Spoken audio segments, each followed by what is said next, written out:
In 1994, a school bus vanished in rural Georgia. 20 children climbed aboard. None ever came home. For 3 decades, there were no leads, no evidence, no bodies, until a buried bus was discovered in the woods with 19 child skeletons inside and 1 seat empty. Now, a cold case detective has uncovered what really happened in the forest that day, and the truth is darker than anyone imagined. September 16th, 1994. Knox County, Georgia. The school bus never made it home. It was supposed to be a routine Friday. 20 children, 1 driver, a winding stretch of 2-lane road cutting through the trees behind Briar Hollow. The same route taken every day, the same stops, the same schedule. But that afternoon, the bus vanished. There were no witnesses, no tire tracks, no distress calls, just silence. By nightfall, search teams were in the woods, helicopters circled, dogs were deployed. But they found nothing. No wreckage, no skid marks, no sign that the bus had ever existed past mile marker 42. For the families, it became a lifetime of questions. For the county, a scandal buried beneath bureaucratic rot. Officially, it was ruled a tragic accident, an unsolved disappearance. Unofficially, people stopped talking about it. It became a ghost story, a cautionary tale, but 30 years later, everything changed. A construction crew clearing land on the edge of Briar Hollow struck something beneath the soil, metal, rounded, the roof of a vehicle. They dug deeper. It was the bus. Inside were 19 child-sized skeletons, arranged neatly in their seats. But seat 20, the last row, window side, was empty. No body, no bones, no trace of the final child. And whoever buried that bus never expected anyone to find it. The sun hung low over Knox County, Georgia, casting long amber fingers across the fields as bus number 87 rumbled down the narrow 2-lane road. Pine trees flanked either side like soldiers, their shadows slicing across the cracked asphalt in rhythmic pulses. It was 3:27 p.m. on Friday, September 16th, 1994, the last school day before fall break, and the last time anyone would see the children alive. At the wheel sat Harold Nash, 61, Vietnam vet, quiet man, reliable. 17 years driving the same rural loop. He was the kind of man people described as kept to himself, the kind whose obituary would mention a war, a hobby, and little else. He hadn't missed a shift since 1986. His bus, worn yellow with a faint groan in its suspension, carried 20 children from Dalton Elementary and Knox Middle, 2nd grade through 8th, a mix of farm kids, latchkey kids, and outliers from the county's poorer ridge communities. Most of them knew each other. Most of them had ridden this same route every school day for years. In the 3rd row, Lenny Krause, age 11, bounced a red rubber ball between his palms, whispering a dare to the girl beside him, Annie Blake, 10, about who could spit farther out the window. At the back sat Ellie Thurman, 12, her back pressed into the cracked vinyl seat, knees drawn up, a green spiral notebook balanced on her thighs. She wasn't one of the loud kids. She wasn't even disliked. She was just seen and forgotten.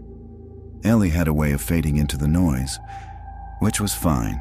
She preferred to watch and write. The notebook page held an unfinished list. The bus driver is always watching the mirror. Lenny lies about his dad. Something is wrong with the windows. I think we're being followed again. She paused, tapping the pencil's eraser against her chin, eyes drifting to the side mirror just above Harold Nash's head. Something reflected there, not clearly, but a flicker of movement behind the trees. A car. A person? The bus crossed a familiar cattle gate that groaned beneath its weight, entering the Briar Hollow stretch. A 4-mile corridor of unpaved forest road so choked with kudzu and pine that even sunlight struggled to penetrate. The air changed here, thicker, grayer, as if something held its breath the moment you passed through. Harold slowed instinctively. Everyone did on this road. The tires rumbled over the uneven dirt, dry from a long stretch without rain. Dust clouded the back windows. A hawk screamed above. The bus vanished into the trees. By 4:10 p.m., no children had arrived home. By 5:03 p.m., the first parent, Lydia Kraus, Lenny's mother, called the school. By 5:27 p.m., the school's secretary, a woman named Marlene with shaking hands, dialed the sheriff's office. At 6:15 p.m., Sheriff Tommy Weldon stood at the edge of Briar Hollow, staring into a wall of green that looked no different than it had that morning. No sign of a crash, no fresh tire tracks leaving the route, just the open gate, just the sound of crickets. A helicopter searched from above. Deputies combed the woods. Volunteers, parents, uncles, teachers, formed lines and called out names that would not answer back. There was no bus, no Harold Nash, no children, no good reason, only the sinking, horrific sense that the earth had simply opened and swallowed them whole. By the time the sun set, Knox County was no longer just a quiet farming town.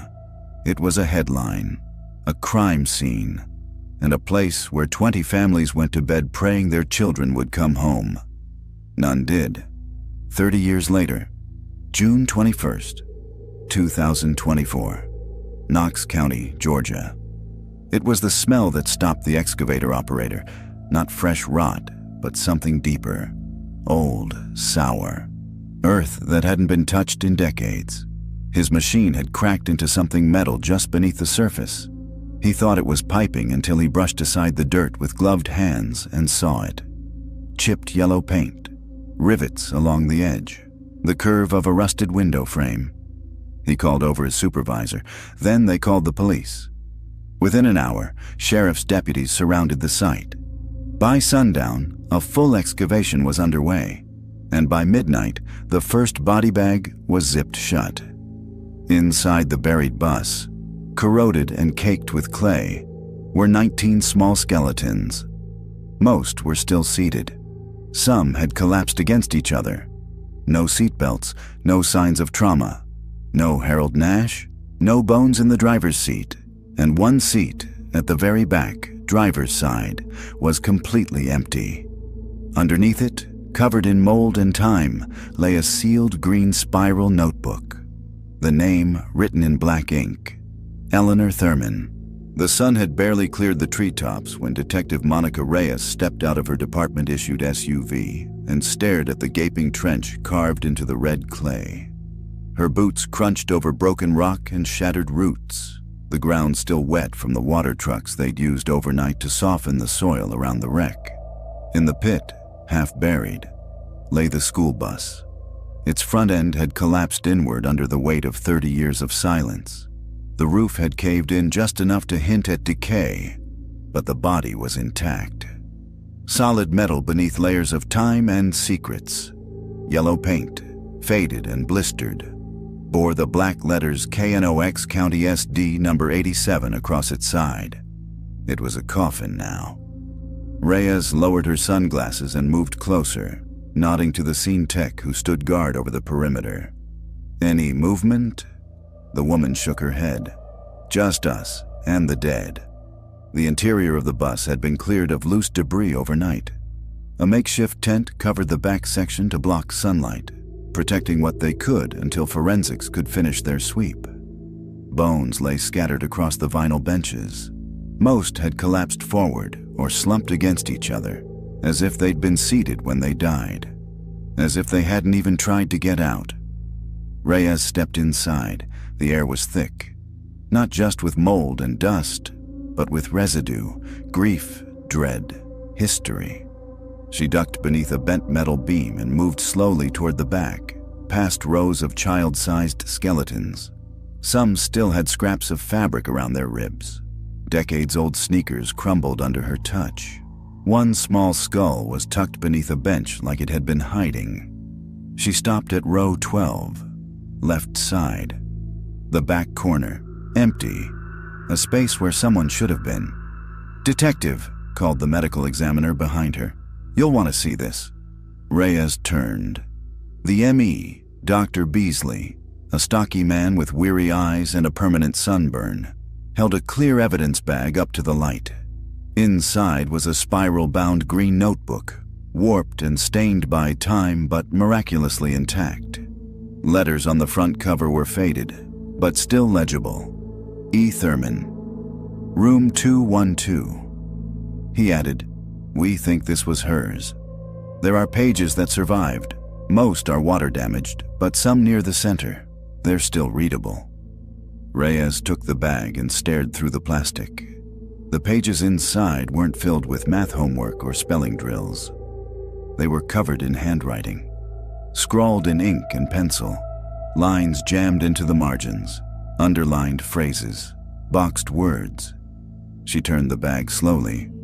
A passage near the edge caught her eye, written in shaky block letters. "We're not dead yet, but we will be soon. I can hear them whisper when the bus stops. I think the driver knows." Reyes looked up from the notebook, her pulse quickening. "Get this logged. Prioritized for recovery and documentation. Every page." She stepped back outside into the heat, wiping a bead of sweat from her brow. At the edge of the site, reporters were already gathering. Telephoto lenses, microphones, vans. The whispers had started again. At the Knox County Sheriff's Office, 30 minutes later, Reyes sat in a room lined with faded file boxes and old case boards. She'd only been reassigned here 3 weeks ago. A lateral move from Fulton County after a blown case and a department reorg. She'd expected noise, narcotics, burglaries. Instead, she'd landed in the middle of what was already being called the worst discovery in Georgia since the Atlanta child murders. She flipped open the cold case file. Case number 9409 KC missing. Bus route number 5, Harold Nash. September 16th, 1994, 20 students aboard, all declared presumed deceased in 2001, bodies never recovered. Photos stared up at her from inside the folder.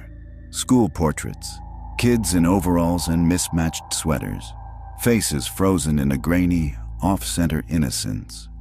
Boys with lopsided grins, girls with bows too big for their heads. Ellie Thurman's photo was among them. Reyes frowned. There was something off. A notation scrawled on the corner of the page in blue ink. Declared deceased 2001, no remains.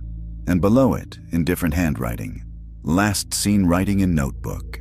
Described as quiet, watchful. Mother moved out of state in 1996. No forwarding address.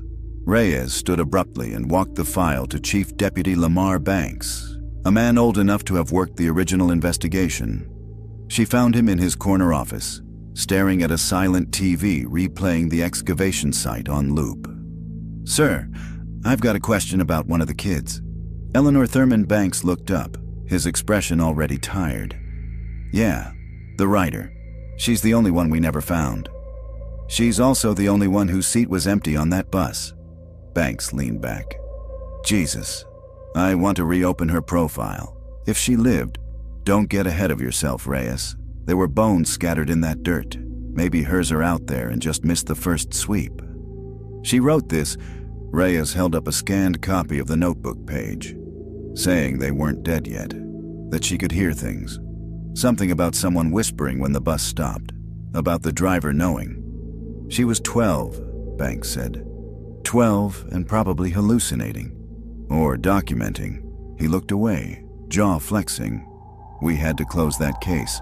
People stopped asking questions. County stopped funding. And Harold Nash. He shook his head. He wasn't perfect, but he wasn't a killer. No body, no remains, and no answers.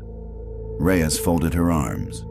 "With respect, sir, you had 20 missing kids and a missing driver. Now we've found 19 of them. The one who might have lived left us a message. If she's still out there..." "If," Banks said. But he looked uneasy. "If she's out there, and she saw what happened, she's been hiding for 3 decades. Ask yourself why." Later that evening, Reyes sat at home in the dark, the scan of Ellie Thurman's notebook open on her laptop. Her fingers traced each line. One entry in particular stopped her. "Today we didn't go to school. The bus turned. The road was different. He said there was a shortcut." There was no shortcut on Route 5. Not in 1994. Not ever. Her phone buzzed. It was the crime lab. DNA from the remains was already matching to family records, but there was no match for Ellie Thurman. Not a hair, not a tooth, not a trace.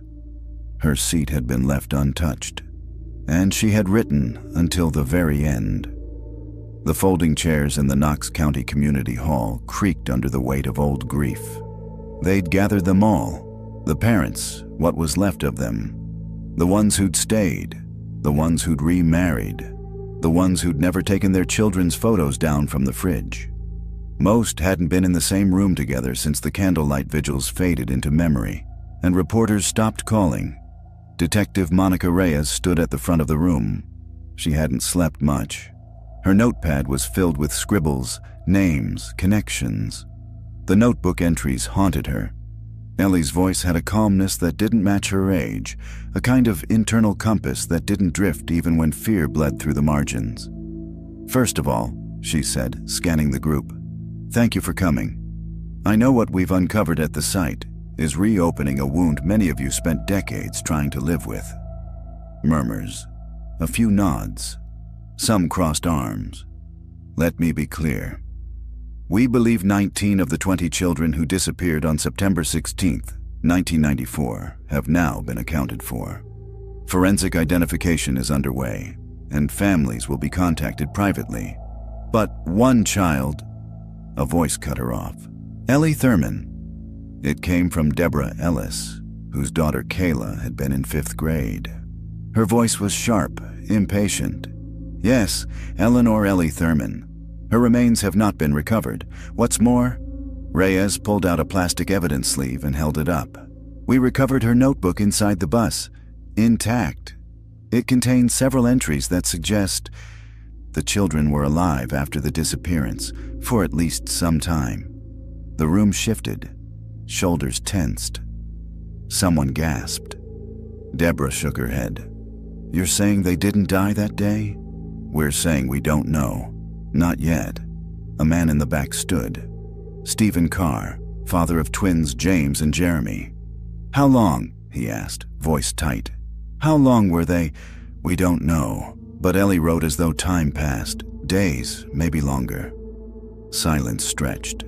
Another woman raised her hand halfway, then let it fall. Martha Riggs, mother of Billy. Her eyes were rimmed in red. "My husband always believed they were taken somewhere. Not crashed, not dead. Just moved." She paused. "He died 10 years ago, still thinking Billy might come home."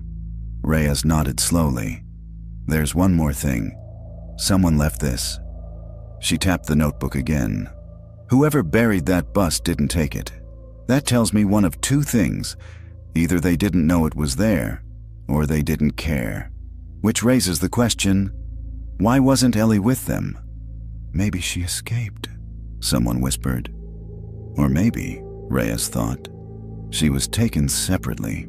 Back at the sheriff's office, Reyes sat with a box labeled Thurman, Missing Persons. Closed 2001.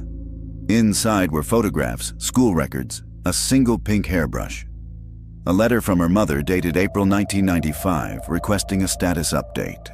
A torn corner of a birthday card with a stick figure family drawn in pencil. Reyes pulled out the social services notes. After the disappearance, Ellie's mother, Janet Thurman, had remained in Knox County for 2 years.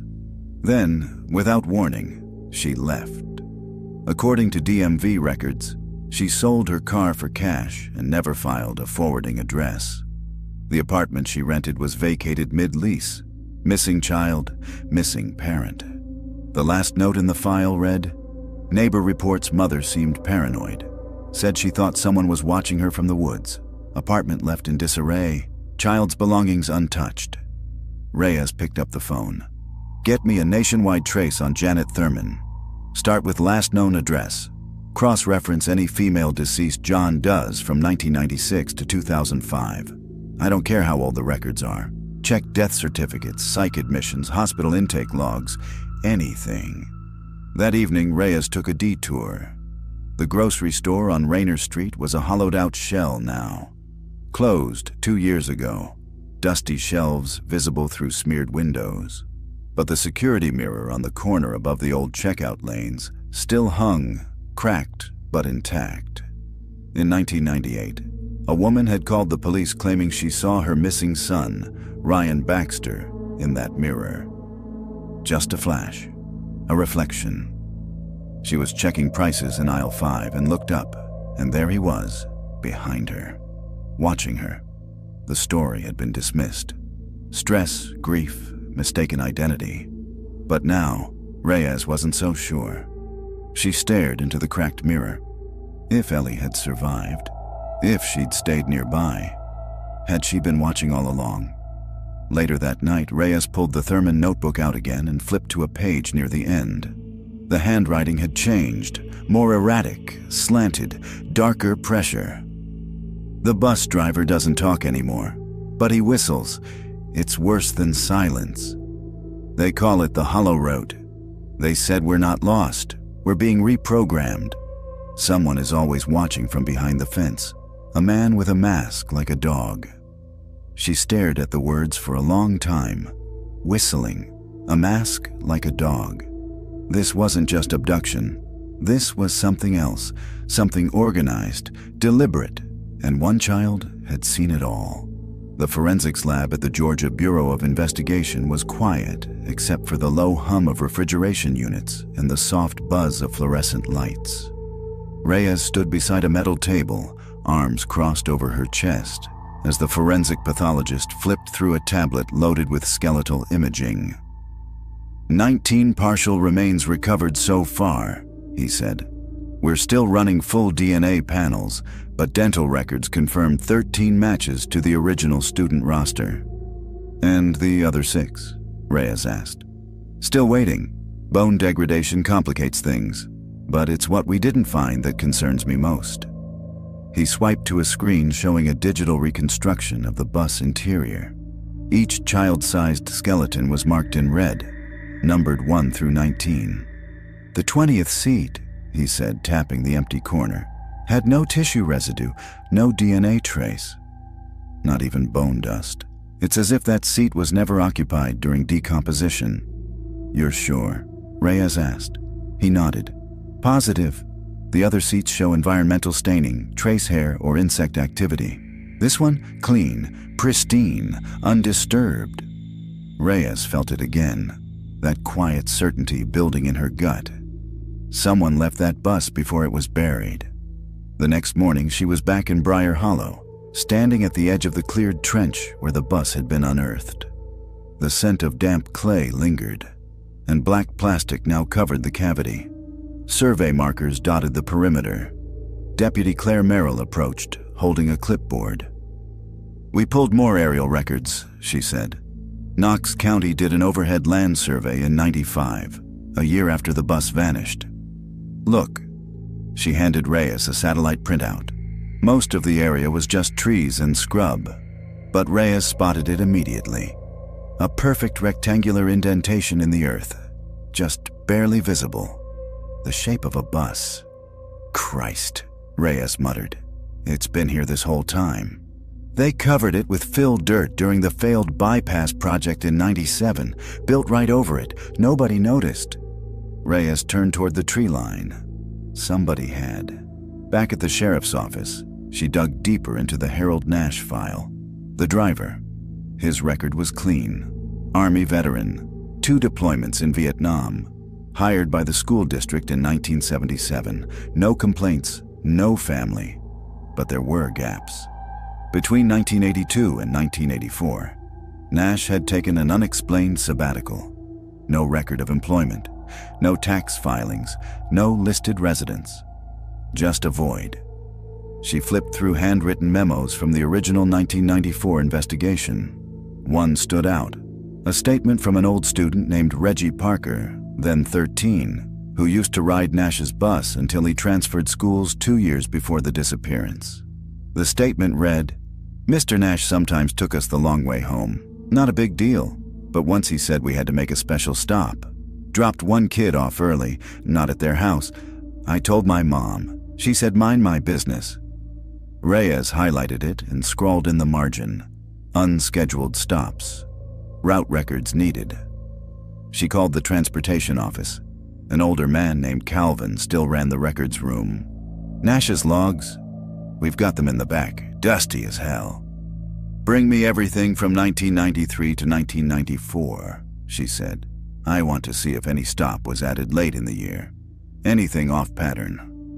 That night, Reyes sat in her kitchen with a spread of yellowed route sheets and old-school dot matrix printouts. Each trip was documented: stops, timestamps, mileage. In the weeks leading up to September 16th, she noticed something odd. A shift. August 29th, 1994. A new stop appears. No address, no house. Just a 5-digit code. Number 54791. It's listed every day until the day the bus vanished. She ran the number through DMV, postal codes, school district zoning. Nothing. Then she tried it as a parcel number in the county assessor's system. It hit. Parcel number 54,791.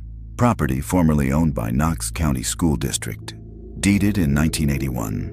Sold in 1995 to a shell company. The address was nothing more than coordinates. No structure listed. But Google Maps revealed a dirt drive off an unmarked road, deep in the woods. No access trail. Reyes packed her flashlight, badge, and service pistol, and drove. It was nearly 11 p.m. by the time she reached the overgrown entrance. The road was barely more than tire ruts, the forest thick and silent around her. Trees loomed like sentinels, their trunks blackened by moonlight. She parked and continued on foot. Branches clawed at her jacket. The flashlight beam danced across vines, rusted barbed wire, and decaying posts. Then, after nearly 15 minutes of walking, a clearing, and at its center, a foundation. Cracked concrete steps, a stone well. No building remained, but the outline was clear. This had been a house once. Reyes circled the site. Near the rear of the foundation, her boot hit something hollow. She crouched, brushing away pine needles and moss. A steel hatch. She hesitated, then opened it. A ladder descended into darkness. The air that rose up smelled of rust and mold. She climbed down slowly. The beam of her flashlight revealed a concrete cellar, no more than 15 feet wide. Chains hung from the walls, child-sized restraints, scraps of decayed bedding, a single rusted folding chair in the corner. Scrawled on the far wall, faint but unmistakable, "The hollow root is not dead. We just got off early." Reyes stood frozen. The air had gone still, heavy. Somewhere above her, she thought she heard a whistle. The pages of Ellie Thurman's notebook were no longer evidence. They were a voice. Detective Reyes sat in the records room, the overhead light buzzing faintly above her, the green spiral-bound notebook laid out like scripture. She'd read it 3 times already, front to back, waterlogged corners and smeared ink and all. But every time she found something she hadn't seen before. Ellie had written nearly every day, not in full sentences at first, more like fragments, observations, a child cataloging horror without having the words for it. Day 1, bus stopped in the trees. No one said why. Mr. Nash turned around and locked the door. He told us not to scream. We were going to get better. Kayla cried. He slapped her. Then he just stared ahead. For hours, Reyes flipped forward. The handwriting grew steadier, more deliberate, as if Ellie had begun to understand that no one was coming, and that someone would need to remember what happened. "We sleep sitting up now. The windows are too dark to see out. There's a sound every night like metal scraping gravel. Lenny thinks it's the hatch. I heard him talking to someone. He called them Sir. They never get on the bus. They just watch from the woods. They said we're lucky. They said we were selected for redirection. I don't know what that means. The notebook wasn't the only thing Reyes had reviewed. She now had partial fingerprints, 2 smeared to confirm Ellie's, but age-appropriate. She'd also located 2 more letters Ellie's mother had sent to the sheriff's department after the investigation was shuttered. Both had been filed and forgotten. One line jumped out from the second letter. She told me the bus wasn't a bus anymore. It was a classroom. Reyes put the letter down. A classroom. Of course, not an abduction. Not in the traditional sense. It was something else entirely. Some kind of forced behavioral experiment, disguised as school. She circled the word redirection. The GBI had run into that term before, in cult deprogramming cases, in fringe therapy clinics, and once in a shuttered psychiatric program from the 70s called Project Promise. Her pulse ticked faster. She opened her laptop and searched the term. Project Promise, initiated 1971. A federally subsidized experimental program designed to retrain behavioral outliers through immersive reconditioning in remote monitored settings. Target subjects, juveniles. Duration, 1971 to 1981. Status, disbanded after multiple lawsuits. No convictions, but one of the sites listed in the declassified report, Knox County, Georgia. That night, Reyes drove to the county library and met with Patricia Grady, a retired teacher who had volunteered to help sort through old yearbooks and class rosters. She was the one who'd first mentioned Ellie's unusual behavior. She never smiled for pictures, Grady said, flipping through a 1993 yearbook. Never played at recess, always writing. I asked her once why she kept so many notes. What did she say? Grady didn't smile. She said, "So I won't forget what they did before." Before what? Reyes returned to the station just after midnight. She couldn't sleep. Something about the house with the hatch, the cellar with the chains, kept pulling at her. She reviewed the scene photos again. There had been 4 sets of restraints and 19 bodies. She opened the next entry from Ellie's journal. They pick us one at a time to take into the red room. You come back different, or you don't come back. I think Harold's not in charge anymore. I think he's afraid too. The next few pages were soaked beyond recovery, but the next legible one chilled her. He started calling us numbers, not names. I'm number 12 now. The others forget, but I write everything down. I saw something in the woods. It looked like my mom, but it couldn't have been. My mom is gone, right? They say I'm making progress, that I'm almost ready for graduation. Reyes leaned back in her chair, the air stale and unmoving. The longer she stared at the notebook, the more the timeline twisted. This wasn't one day or 1 week.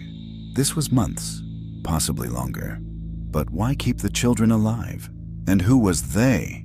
She flipped to the final page, only half intact. If you find this, my name is Eleanor Thurman. I'm 12 years old. My teacher is a lie. My driver is not in charge. They buried the bus so no one could see, but I didn't stay. I followed the hollow route home. Rain clung to the trees like sweat.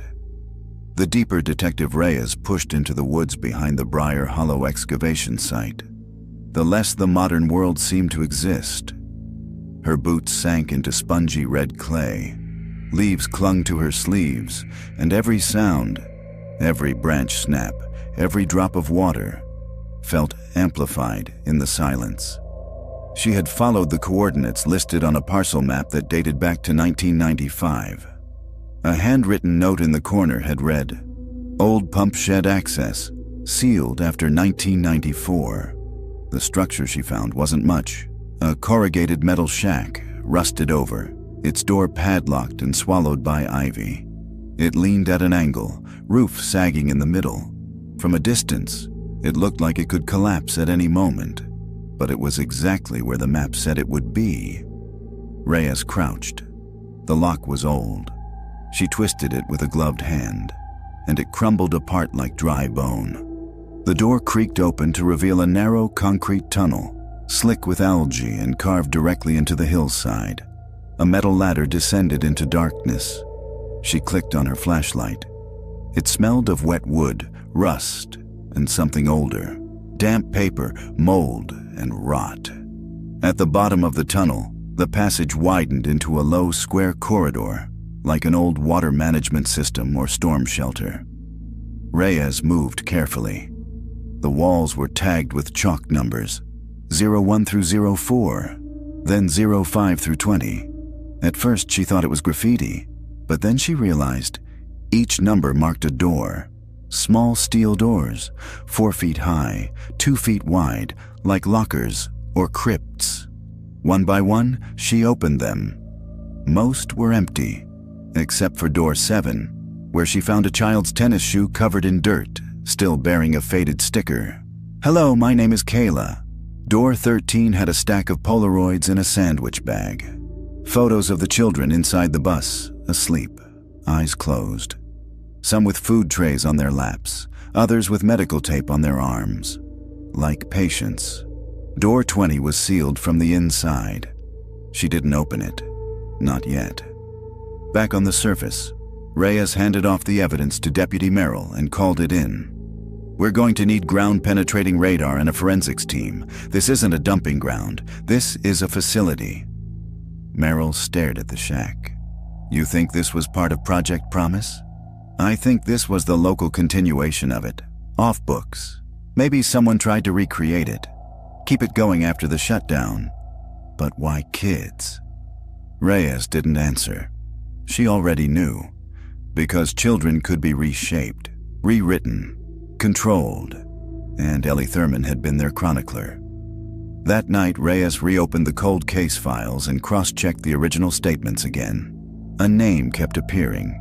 Not in the files, but in Ellie's notebook. "Mr. Harrow says we're close to our final test. Mr. Harrow doesn't like when we cry. Mr. Harrow smells like bleach and cigarettes." There was no Mr. Harrow listed in any school record. No teacher, no administrator, no staff. She ran the name through old property tax records. Nothing. Then she checked aliases associated with Project Promise's external contractors. One name triggered a hit. Dr. Thomas Harrow, behavioral specialist, consultant, affiliated with Promise between 1974 to 1980. Last known residence, Homestead, Georgia. Reyes's pulse kicked up. She picked up her phone and called in a warrant. The next morning, a team arrived at the home. A 2-story colonial buried behind oak trees, shutters hanging crooked, the mailbox long rusted over. The front yard was littered with broken tricycles, warped lawn chairs, and a faded swing swaying in the breeze. No one had lived there for years. Inside, the air was thick with mildew and dust. But in the basement, behind a false wall, they found boxes of files. Manila folders labeled by number, each with photographs, psychological notes, punishment logs. Reyes flipped through them with growing dread. Subject 12. Eleanor Thurman. Displays cognitive resistance to group conditioning, high retention, social detachment, risk of narrative retention, recommend isolation. Below that, a note scribbled in red marker. Will not break. Possibly dangerous. Observing. Back at the station, the forensic team called in with another update. The recovered remains from the bus had now all been identified. Each matched a child from the missing roster, except for one. Skeleton number 18 was not a student. It was adult-sized, male. Estimated age, 60 to 65. Cause of death? Blunt force trauma to the back of the skull. They pulled dental records. It was Harold Nash, the bus driver. Reyes stared at the wall of case photos. If Nash was dead on the bus, then someone else had buried it. Someone else had driven the bus into the woods. Someone else had stayed in control. And whoever that person was, had made sure Ellie Thurman's seat was empty, which meant there was still a chance she was alive. Or someone wanted the world to believe she was. The video was grainy, time-stamped 2:13 a.m., and shot from a trail camera positioned along a fence line that bordered the Briar Hollow excavation site. Most of the footage was unremarkable. Branches swaying, insects blinking past the lens, until the motion sensor activated and caught a figure standing just inside the tree line. Still, watching. Reyes leaned closer. The man was tall, maybe 6 feet, wearing a ball cap pulled low and a heavy jacket despite the summer heat. He stood there for 26 seconds, then slowly turned and walked back into the dark. She rewound it again and again. He didn't flinch, didn't pace, didn't look around. He knew exactly where to stand, and exactly what he was looking for. By morning, the image had been enhanced by the digital forensics team. The man's face was partially obscured, but a portion of his left cheek was visible. Pale skin, heavily scarred, as if from an old burn. Facial recognition got a hit. Name: Gerald Vexler. Age: 63. Occupation: former school counselor, retired. Affiliation: Knox County School District, 1992 to 1994. He'd been one of 4 staff members reassigned after the Route 5 disappearance. The other 3 had left the state or died. But Vexler, he stayed in Georgia, changed counties, bought a trailer under a trust name, disappeared off the grid. Reyes got the address. She found him outside of Lyons, Georgia, 70 miles southeast of Knox County. His trailer sat at the end of a red dirt road, surrounded by tall grass, a single generator humming in the back.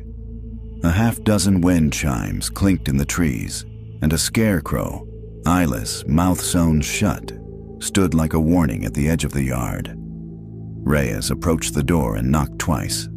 No answer. She waited, knocked again. Then the door creaked open. He stood in the shadowed doorway. Gerald Vexler, unmistakable. Deep burn scars traced his cheek and down his neck. His left eye was milky white. "You shouldn't be here," he rasped. "I'm with Knox County, Detective Monica Reyes. I'd like to speak with you about the bus." "I don't talk about that," he said. "No one does." "Someone did," she replied. "Ellie Thurman, you remember her?" He blinked. "I know you were on the payroll. You were listed as a substitute counselor. But there's no record of you ever seeing students, no files, no logged visits. You were on staff when 20 kids disappeared." Vexler didn't move. His good eye darted past her to the woods. Reyes pressed. "Were you watching the excavation? Is that you on the camera?" Still nothing. Then he said quietly, "They said the program ended, that we were done, but we weren't." "What program?" He looked at her and whispered, "The hollow route was never about getting them home. It was about unlearning." Inside his trailer, Vexler moved like a man carrying centuries. The air smelled of pine cleaner and old plastic. He sat slowly in a cracked leather recliner and stared at the TV, which wasn't plugged in. "I was supposed to help," he said, almost to himself. "Observe, take notes, guide corrections." "Were you part of Project Promise?" "Post-Promise," he muttered. "Same people, different cover. They called it Stage 2, said the first group had failed because they didn't start young enough." Reyes sat across from him. "Did you know what they were doing to the children?" "I didn't ask questions. They said it was educational therapy. Until I saw what the Red Room was." He paused. "No windows, no clocks. Just static pumped through the walls. Repetition drills. Food only when they obeyed. Punishment when they didn't." He scratched at the scars on his cheek. "I tried to stop it. Told Harold. Told Nash we were breaking them. You were killing them. Number Y didn't. That wasn't me. Harold went rogue. Started ignoring the chain of command. He said the girl, Ellie, was infecting the others. Said her writing had to be destroyed." Reyes's voice went sharp. "But it wasn't. She left that notebook. She remembered everything." Vexler nodded slowly. She always remembered. She'd write it all down, even when we took the pencils. She'd scratch it into the floor with her fingernails if we let her. She wasn't supposed to survive. Reyes narrowed her eyes. "Then how did she get out?" Vexler leaned back. Because she knew the route. Reyes drove back to the station in silence, Wexler's words echoing in her head. She knew the route. Not the roads, not the schedule. The hollow route. The psychological framework they'd used. The structure, the pattern. And she'd found a way through it. Not just physically, mentally. When Reyes got back to her desk, she found a manila envelope waiting. No return address. Inside was a photograph, dated October 1994. It showed the bus, parked, still intact, not buried. A girl stood beside it, Ellie. A shadowed figure stood behind her, blurry, his face blocked by glare.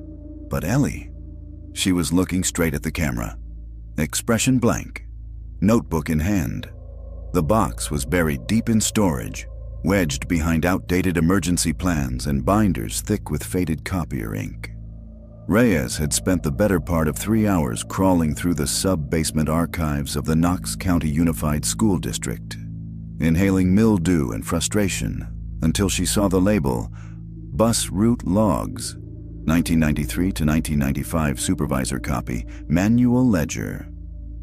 She pried it open with a screwdriver. Inside, stacked between carbon copy forms and oil-stained service receipts, was a handwritten ledger. Yellow pages, carefully dated, each one marked with a blue ink stamp from Superintendent D.W. Charles. She flipped to September 1994. Every page showed the same stops, same order, until September 14th, when a new entry appeared. A different location, no address, just a code.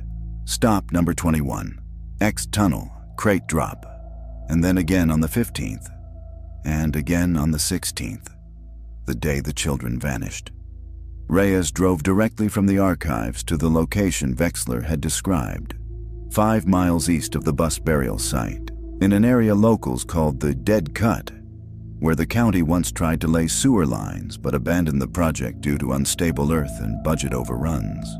There was no fence, no signage, just a break in the underbrush and an access tunnel covered by a rusted hatch and brush. She pulled it open.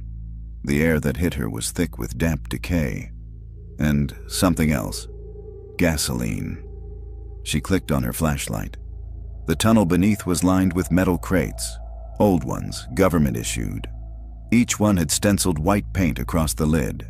Property of U.S. Department of Education. Restricted training materials. Reyes opened one. Inside, a reel-to-reel projector. Dozens of tapes, all labeled with bland bureaucratic titles. Module 1A, Authority Recognition. Module 3C, Parental Detachment Exercises. Module 5F, Fear Conditioning, Audio. She reached for another crate. It contained transcripts, repetitions, drill sessions. Repeat until absorbed. There is no home but the one we are given. Pain is not punishment. Pain is correction. Her flashlight trembled.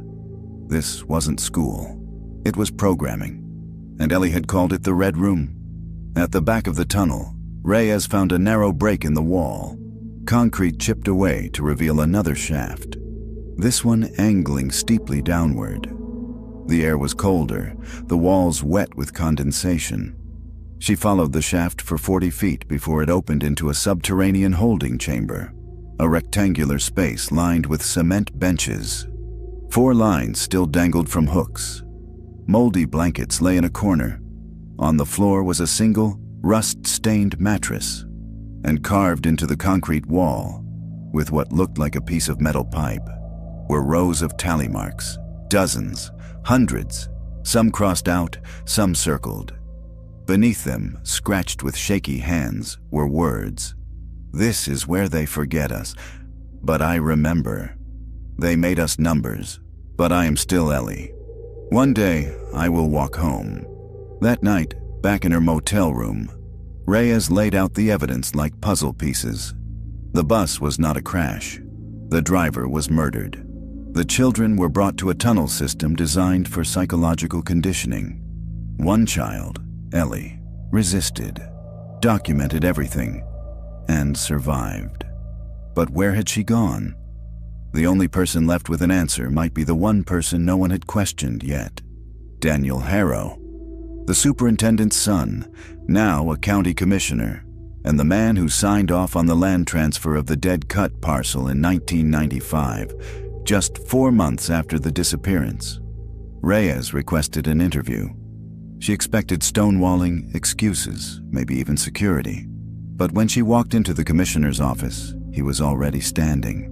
A man in his 60s now, gray at the temples, sharp suit, eyes like cold iron. "Detective," he said, extending a hand she didn't take. "Mr. Harrow," she said flatly, "you were 35 when your father oversaw Project Promise's closure. You were on the school board when Route 5 vanished. You signed the parcel transfer. I was a bureaucrat," he said. "I signed hundreds of things." "Did you read this one?" she asked, placing a photo on his desk. One of the children huddled in the tunnel, their eyes wide, IVs in their arms. He didn't blink. "I don't know who they are, but you know what they are." A pause. Then, children who needed to be re-educated for the good of society. "And Eleanor Thurman?" At that name, Harrow's expression flickered. Just for a moment. "She's gone," he said. "They all are. You should let the dead stay buried." "But she didn't die, did she?" Reyes leaned in. "She escaped, and someone helped her." "I don't have to answer your questions," Harrow said, voice tightening. "No," Reyes said, standing. "But when I have enough to indict, you'll be answering to a grand jury." She turned to leave. Before she'd reached the door, Harrow said quietly, "You're too late. The girl who left that tunnel, she isn't who you're hoping to find." Reyes didn't turn around. "And you're not the man you pretend to be." It was a scream that brought them running. A construction worker, part of the crew clearing brush for the expanded forensic perimeter near Briar Hollow, had stepped through a soft patch of dirt and sunk nearly to his knee. What he thought was a sinkhole turned out to be a shallow grave. The body was adult, male, recently buried, not skeletal. The man's driver's license, still tucked in his wallet, identified him as Calvin Rhodes, a former school district employee who had managed vehicle maintenance and route logs in the 1990s. He had gone missing just 6 days prior, after Reyes pulled his name from the ledger records and requested an interview. Now he was dead, buried in the same forest that had swallowed 20 children 30 years ago.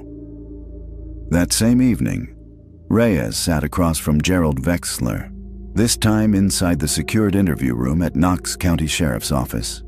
He'd turned himself in voluntarily after receiving a mysterious envelope on his trailer porch, a copy of the autopsy report for Calvin Rhodes. A warning. "They're killing the old lynx," he said quietly. "Anyone who remembers too much. You've got one shot to make this right," Reyes said. "Tell me everything." He did. According to Vexler, the program had never truly ended.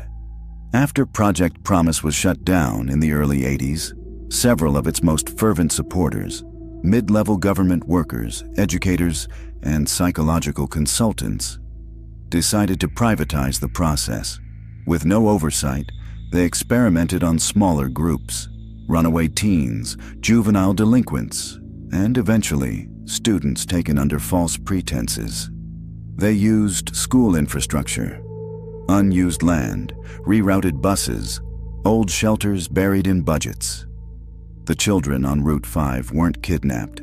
They were redirected under district authority. Harold Nash had been chosen because of his silence, his record, his dependability. But something went wrong.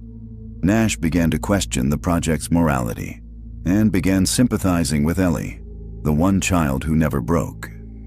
The others began to follow her lead. They remembered their real names, refused to repeat the mantras, so Nash made a choice. He attempted to smuggle Ellie out. He was caught, and he was killed. "You weren't just an observer," Reyes said. Vexler shook his head. "Number Y helped him. I gave him the notebook, told him to let her keep it. She wrote it all down, and I thought she made it. She did. Reyes slid the photo across the table, the one of Ellie beside the bus. You took this, she said. Vexler blinked slowly. Yes. She escaped? I got her to the edge of town, told her to walk the tracks east. I was supposed to meet her the next day with a ride out. But when I came back, she was gone. Gone where? He looked up, eyes red. I don't know. I think someone got to her first. Later that night, Reyes paced her motel room, staring at the investigation board she'd tacked to the walls. Maps, mugshots, notebook pages, surveillance stills. So far, 19 children confirmed dead. 1 missing, Eleanor Thurman. Harold Nash, murdered. Calvin Rhodes, murdered. Gerald Vexler, confessed collaborator. Daniel Harrow, uncooperative, dangerous. Reyes's phone buzzed. It was the GBI lab. We just got a match on partial DNA found on the mattress in the tunnel. It's fresh, days old. Whose is it? A beat. It's Eleanor Thurman's. The next morning, Reyes stood in the woods behind the tunnel site. A team was sweeping the area, but there was no sign of Ellie. Just a set of footprints near the clearing. Small, female, and a message scratched into the bark of a pine tree. I remember. He still watches. Reyes turned in a slow circle. They had missed her by days, maybe hours. Back at the station, a voicemail was waiting. Unlisted number, static-filled, then a girl's voice. Quiet, calm, tired. Stop asking about me. He's still out there. He follows the survivors. I can't be found. If you're reading this, it means someone finally listened.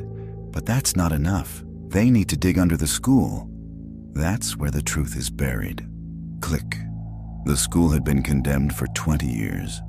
Dalton Elementary, once the pride of Knox County, now stood rotting beneath layers of ivy and silence. The roof sagged in the middle like a broken spine, and its windows had long since been shattered by time or vandals. When Reyes stepped onto the campus with her flashlight and warrant in hand, even the birds refused to sing. But beneath the decay was the original floor plan. She'd studied it for days. The cafeteria, the old gym, the administration office.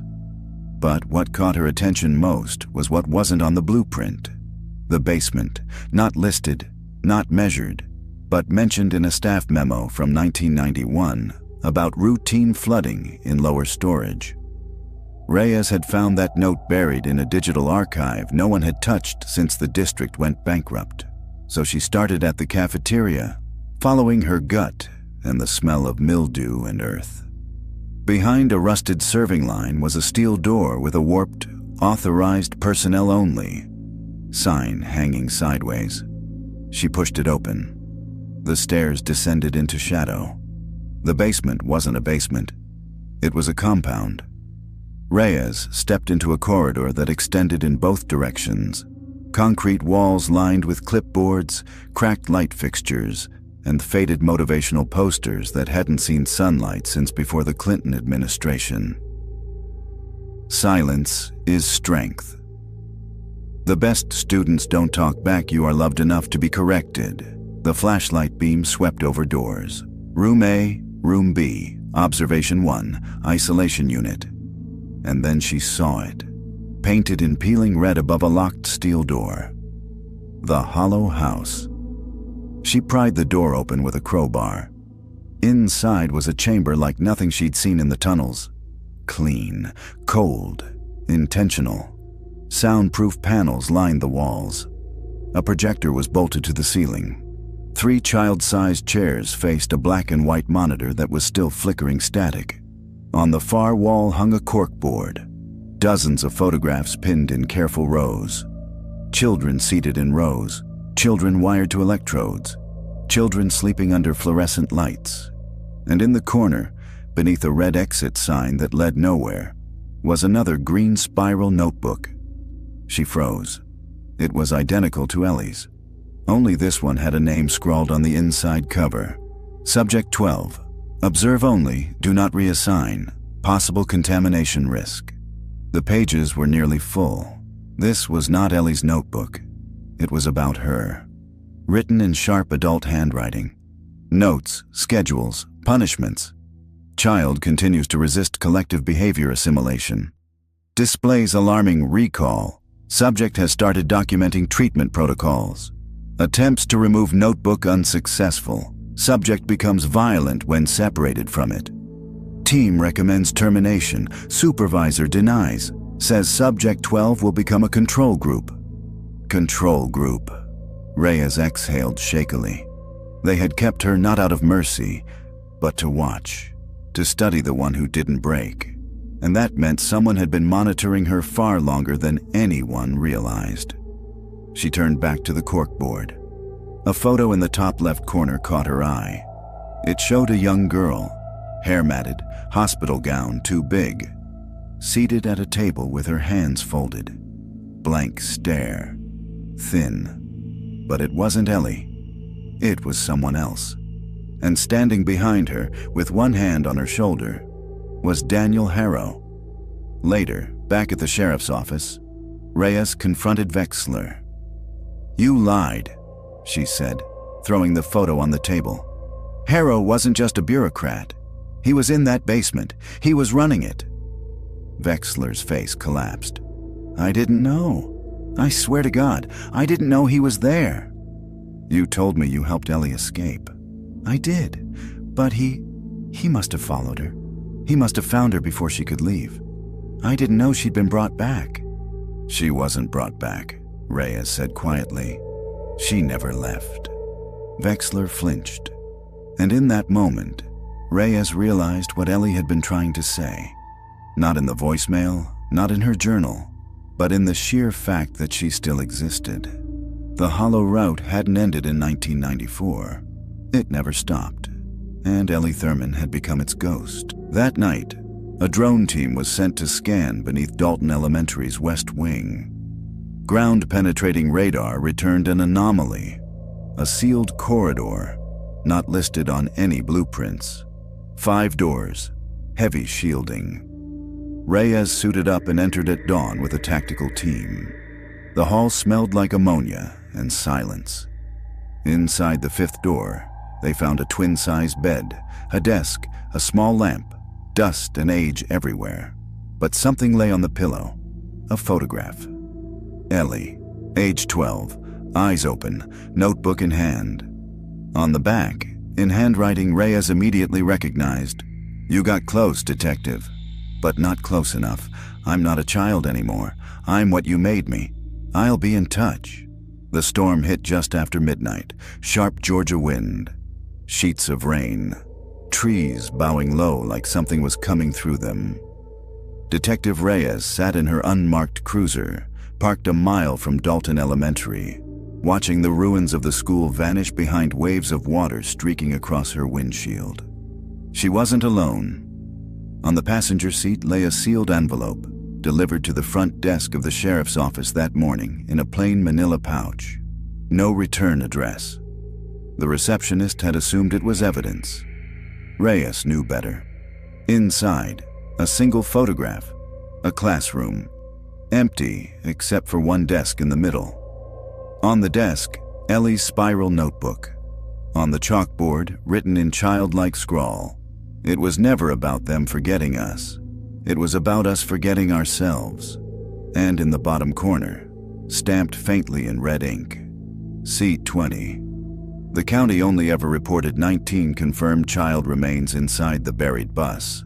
Seat 20 had been assumed empty, but Reyes had reviewed the forensic scans again, enhanced the angles, studied the pressure displacement of the seats. Seat 20 had been occupied, but the body found in it wasn't one of the children. Not Nash, not a stranger. The DNA had been corrupted, mislabeled, buried in red tape. So she went back to the autopsy records, pulled the original bone analysis, and it was there she found it. Pelvis development consistent with preteen female. Height estimate, 4 feet 11 inches. Estimated time of death, several months after initial disappearance. Age match, Eleanor Thurman. Reyes's heart stopped. They hadn't missed her. They had found her, and buried her with the rest. So who the hell had been sending her voicemails? Who wrote the messages? Who left the notebooks? That same night, Reyes returned to the excavation site. Rain had turned the clay to mud, but she needed to see it again, the space where Seat 20 once sat. She climbed down alone and found footprints, fresh, leading toward the woods. At the base of the pines, just before the trail turned to darkness, sat another notebook. Green cover, spiral spine, dry, untouched by rain. On the first page, "You think I died in that seat, but you're wrong. You found a body, not me. I never had a seat. They gave me a number, not a name. I became the lesson." Reyes read faster, flipping pages. This wasn't written by a child. The handwriting was adult, controlled, angry. I watched them rewrite children. I watched them erase fear and replace it with obedience. But some of us didn't break. Some of us learned the rules too well. They thought they were making students. What they made was a survivor. Reyes dropped the notebook into an evidence bag. Her hands shook. This wasn't Ellie. Or at least, not the Ellie she'd been searching for. This was Seat 20. And she was still out there. 2 hours later, Reyes received a text on her personal cell. Unknown number 1:41 a.m. You're standing where they buried my name. You still think this is about justice. It isn't. You want the truth? Come alone. Bring no one. End of Route 5. Midnight tomorrow. Attached was a map, a back road, a dead zone. The message ended with a final line. There are still more seats than bodies. That afternoon, Reyes did what she hadn't done in years. She sat on the floor of her motel room, lights off, blinds closed, and played the original Ellie Thurman cassette recovered from the archives. The one recorded by the school therapist in 1994.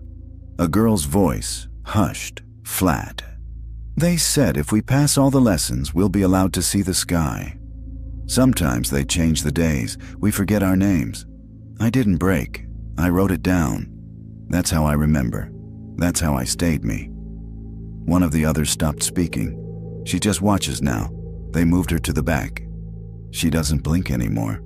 They gave her Seat 20. Reyes froze. Ellie was never Seat 20.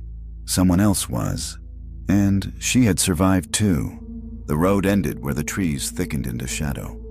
Reyes parked her cruiser beneath a dead sycamore, the woods around her silent as a grave. No backup, no communications, no service. Just her flashlight, her badge, and the pistol holstered at her side. Her breath clouded in the night air. End of Route 5. She stepped forward, following the map from the anonymous message. It led her half a mile through the brush, along an overgrown path only someone who'd walked it 100 times would still remember. At the edge of a ravine, she found it. A burned-out bus frame, its skeleton blackened and hollow, wedged against a fallen oak. Not the buried one. A different one. A replica. Inside, lit only by moonlight, was a single figure.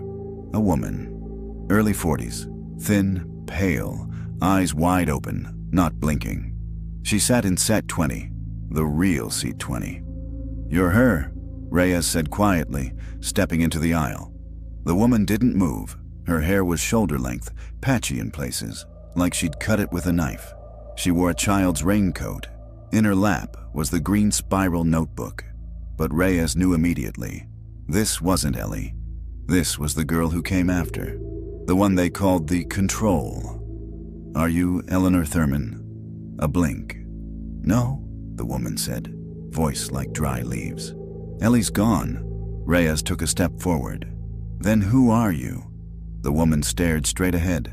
"I was the one they couldn't teach, so they tried something new." "What did they do to you?" "They made me watch." A pause. "Every lesson, every punishment. I remembered all of it. They said if I didn't speak, I'd live longer." Reyes sat in the seat across the aisle. "You've been leaving the notes." "Ellie tried to escape.